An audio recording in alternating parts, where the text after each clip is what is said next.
Bien, ben voilà, nous voilà au bout du congrès, un 12e congrès, extrêmement dense, extrêmement participatif.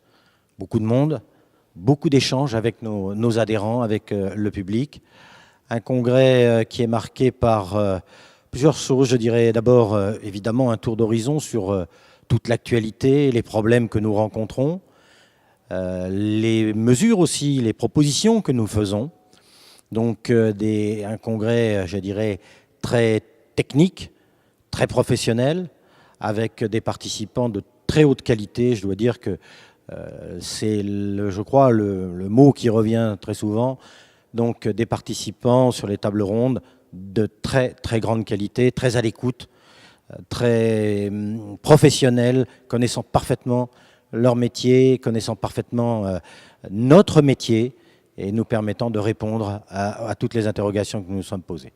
Ça, c'est, je dirais, ce qui peut paraître classique, je dirais, dans un congrès.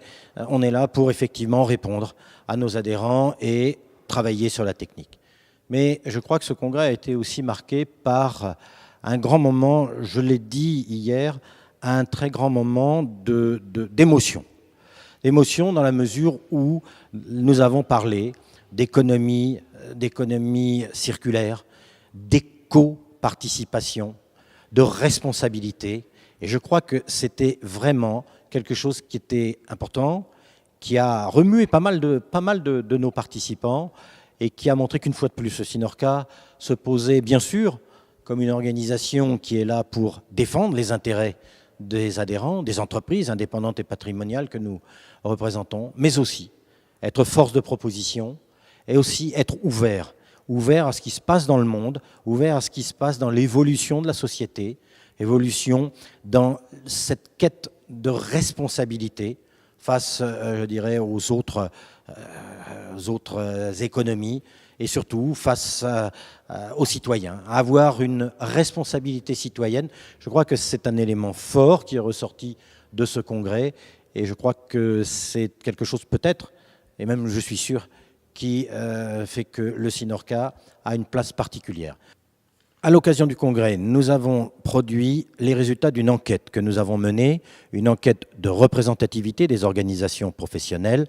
Cette enquête a porté sur 1000 chefs d'entreprise et elle a été faite au mois de septembre. De cette enquête, il ressort 3 chiffres. Le premier, 55% des entreprises du secteur adhèrent à une organisation patronale, une grosse moitié. Et de ces 55%, si vous prenez les entreprises qui ont au moins un salarié, le GNI, c'est-à-dire CPIH, Synorcat et Fagit, représente 37,5% contre 55% à l'UMI. Et pour les entreprises qui ont au moins 10 salariés, donc des entreprises plus importantes, le GNI représente 41,5% des entreprises contre 49% à l'UMI. C'est vrai que nous avons, au cours de ce congrès, nous avons aussi abordé l'aspect donc du social. Et c'est vrai que le Synorca a toujours eu dans ses veines cette volonté du dialogue social. Du dialogue social, bien entendu, on ne peut pas tout faire, mais cette volonté du dialogue social, cette ouverture aux autres et cette honnêteté dans le dialogue. Comme on dit un petit peu vulgairement, on a l'habitude de parler cash et avec nos partenaires sociaux, de leur dire, écoutez, voilà, la situation elle est ce qu'elle est, voilà ce que l'on peut faire, comment mettons en place.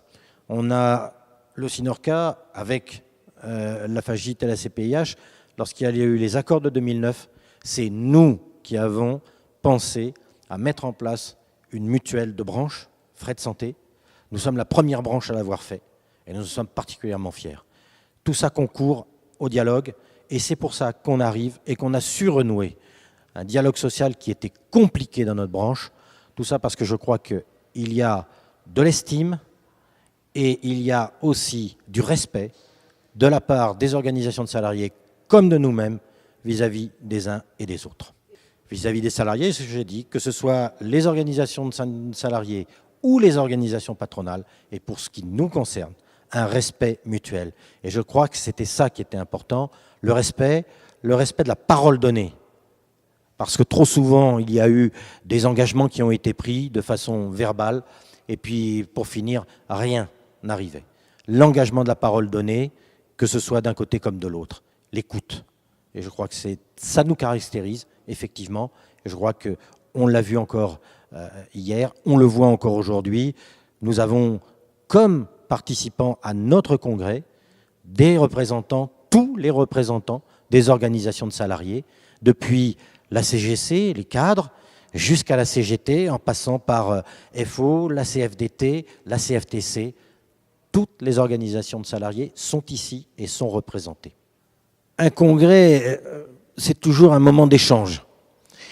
Nous, ce qui nous intéressait, c'est de cet échange d'en faire quelque chose qui nous projette aussi dans l'avenir. Donc ce congrès, nous avons échangé sur toutes les problématiques de nos métiers. Restauration, hôtellerie, traiteur organisateur de réception.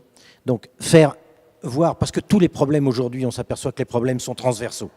Donc on a abordé, que ce soit Internet, que ce soit la qualité dans l'assiette, qui concerne aussi les hôteliers pour le petit déjeuner, que ce soit l'accessibilité, que ce soit l'économie circulaire, que ce soit l'écologie, la responsabilité. On a vu tous les problèmes, on a terminé par l'économie collaborative, celle contre laquelle nous luttons, parce que nous considérons que c'est ni plus ni moins qu'une économie au noir. Je veux parler notamment, pour ce qui nous concerne, des meublés touristiques. Donc on a balayé tous ces aspects. Et en même temps, on s'est projeté, on s'est ouvert vers l'avenir, justement, en parlant de cette économie, cette nouvelle économie, que ce soit Internet, qui balaye tout sur son passage, qui modifie tout, que ce soit cette économie participative à laquelle nous voulons prendre place. Et puis, le congrès a été l'occasion de placer et de dire où en était le GNI par rapport à nos concurrents, appelons-les comme on veut, de l'UMI, et dire, voilà, aujourd'hui, le GNI, c'est 30% des adhérents, des entreprises qui adhèrent, l'UMI, c'est 41%.